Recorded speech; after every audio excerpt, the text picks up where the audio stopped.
Nos ubicamos en Japón en el periodo Edo, también conocido como Tokugawa, donde la ideología principal era el confucianismo, es decir, una sociedad muy opresiva para la mujer. Como bien sabemos, el confucianismo es originario de China. El ideal confuciano marcaba una fidelidad escalonada desde el emperador hasta sus gobernantes, y en el caso de las mujeres, esta sumisión se aplicaba también a una obediencia a los hombres de la familia, primero a su padre, luego a su esposo y finalmente a su hijo.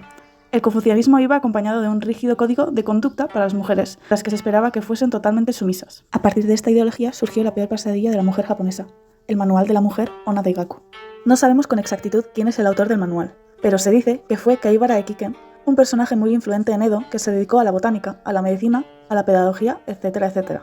Vamos, un señor neoconfuciano con mucho tiempo libre, y a pesar de todo el tiempo libre, no le dio tiempo a publicar el manual, ya que lo publicaron 2 años después de su muerte, en 1716. El manual estaba escrito en katakana, para que lo pudieran leer las mujeres que no supieran leer kanji, y estaba escrito en el lenguaje parecido a los textos de código militar. Voy a enumerar algunas de las normas del Onna Daigaku. Son 3 principales y de estas salen las demás. La primera, la mujer debe ser tranquila, fiel, dulce y serena. En el segundo, pusieron 7 mandamientos que si la esposa no cumplía, la podían echar de la casa del marido.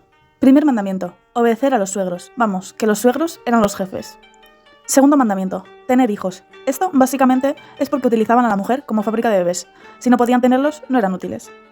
Aunque había excepciones donde la mujer que no podía tener hijos se quedaba en la casa, pero cogía el trabajo de niñera de los hijos de la segunda esposa. Una maravilla, vamos. Tercer mandamiento, no debían cometer actos lujuriosos. Cuarto mandamiento, no debían ser celosas. Eso sí, que el marido haga lo que le dé la gana. Quinto mandamiento, si padecían enfermedades como la lepra, las echaban fuera rapidito. Sexto mandamiento, no debían perturbar la paz familiar. Vamos, que si eras algo charlatana o algo ruidosa, no eras una mujer digna. Séptimo mandamiento, no tener la costumbre de robar. Por fin, algo razonable. Y por último, la tercera norma.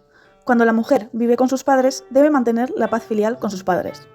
Pero cuando se casa y se marcha a casa de su marido, debe ejercer mayor piedad filial hacia su suegra, más que con sus propios padres. Se tenía casi que olvidar de sus padres como si no existieran.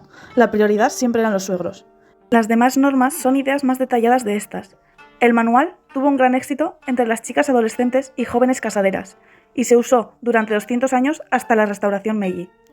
El Onna Daigaku mostraba una visión de la mujer ideal creada por hombres, pero en realidad muchas menos mujeres de lo que se puede pensar seguían dichos ideales. Supongo que esto es lo que ocurre cuando decides escribir un código para decirles a las mujeres cómo deben de comportarse, pero se te olvida que al no tener acceso a la educación la gran mayoría no va a poder leerlo. Así que las mujeres que lo leían eran aquellas que pertenecían a la élite. A finales de Edo y principios de Meiji encontramos casos de mujeres que se salían un poco del molde establecido, como Nakayama Miki, que tras una tormentosa vida matrimonial y soportar el bullying de su pesada suegra, creó un movimiento que se extendió rápidamente, la nueva religión conocida como Tenri-Kyo. Otro caso fue el de Deguchi Nao, que tras la muerte de su marido alcohólico y haber tenido 8 hijos, todavía le quedaban fuerzas para fundar la religión Omoto-Kyo.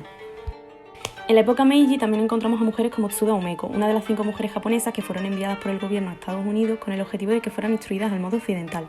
Vamos, que Umeko fue la primera estudiante de intercambio de Japón, y bien que aprovechó el intercambio, porque cuando regresó prácticamente se le había olvidado el japonés, e incluso sufrió choques culturales y tuvo dificultades ajustándose al papel de la mujer en la sociedad japonesa. Tsuda apostaba por una figura femenina con una fuerte autoestima, capaz de valerse por sí misma y con unos pensamientos y criterios propios sin ninguna influencia masculina. También destaca el papel de Higuchi Chiyo, que fue novelista y la mujer escritora más célebre de su época. Aunque no escribió mucho ya que murió a los 24 años, sus historias tuvieron gran impacto en la literatura japonesa y aún es apreciada por el público japonés actual. De hecho, podemos encontrar su retrato en el billete de 5.000 yenes. A pesar de todo esto, tras el final del shogunato Tokugawa y la restauración Meiji, el ideal de la mujer y las ideas sobre su inferioridad se mantuvieron, ya que el código Onna Daigaku se mantuvo vigente durante la primera parte del gobierno Meiji. Las críticas hacia el manual tardaron en llegar y principalmente venían de 2 fuentes, las sectas religiosas de nuevo surgimiento y el pensador Fukuzawa Yukichi. Se señalaron conductas como el silenciar a la mujer en la iglesia, y también se empezó a reconsiderar el trato de la mujer y se reevaluaron las ideas confucianas. Además, las mujeres japonesas tomaron aún más conciencia de su situación y empezaron a recuperar su papel en la sociedad. Por otro lado, existían autores como el ya mencionado Fukuzawa Yukichi, que defendía que las mujeres se formasen en ciencias, prefería que los casados no viviesen con los suegros y apoyaba que la mujer tuviese amistades y disfrutase de actividades de ocio. De hecho, el mismo Fukuzawa escribió una crítica al Onna Daigaku con un anexo que presentaba su pensamiento sobre las mujeres. Aunque es cierto que este escritor tenía otras ideas menos progresistas, abrió caminos para las mujeres y fue un defensor de sus derechos en una época en la que esto no era tan común. Ya hemos visto cómo era la situación de las mujeres en el Japón feudal. Nacer, cuidar a sus padres, casarse siendo joven para cuidar a su marido, tener hijos y cuidar a su suegro. Podría decirse que la mujer solo descansaba cuando el marido se iba a la guerra, pero hasta entonces muchas veces la vida de ella estaba ligada a la de su marido. Pero, ¿qué pasó? Que llegó este señor y dijo, venga, somos los más atrasados de toda Asia. Están los chinos con la pólvora, los coreanos con el K-pop y nosotros ¿qué? Así que le puso las pilas al país y lo puso en el top del mundo en lo que se llamó la restauración Meiji. Siendo mujer, dices, hey, perfecto, ya tenemos más libertades.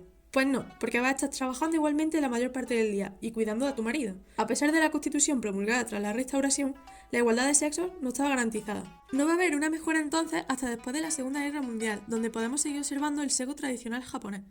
Si hablamos de la brecha de género en Japón, podríamos decir que es como si un samurái del siglo XV estuviera intentando utilizar un smartphone del siglo XXI, una situación un poco incómoda y desfasada. Según el informe global de brecha de género de 2022, Japón ocupa el puesto 116. Esto significa que si la igualdad de género fuera una carrera, Japón estaría en la parte de atrás del pelotón, sin correr demasiado rápido. En otras palabras, hay mucho trabajo que hacer.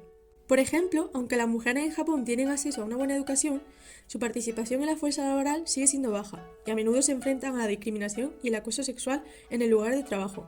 Además, las mujeres japonesas ocupan menos del 15% de los escaños en la dieta nacional, es decir, el Parlamento japonés, lo que significa que están poco representadas en la toma de decisiones políticas. Sin embargo, hay esperanza. Cada vez más mujeres japonesas están luchando por sus derechos y rompiendo barreras en la sociedad y en los negocios.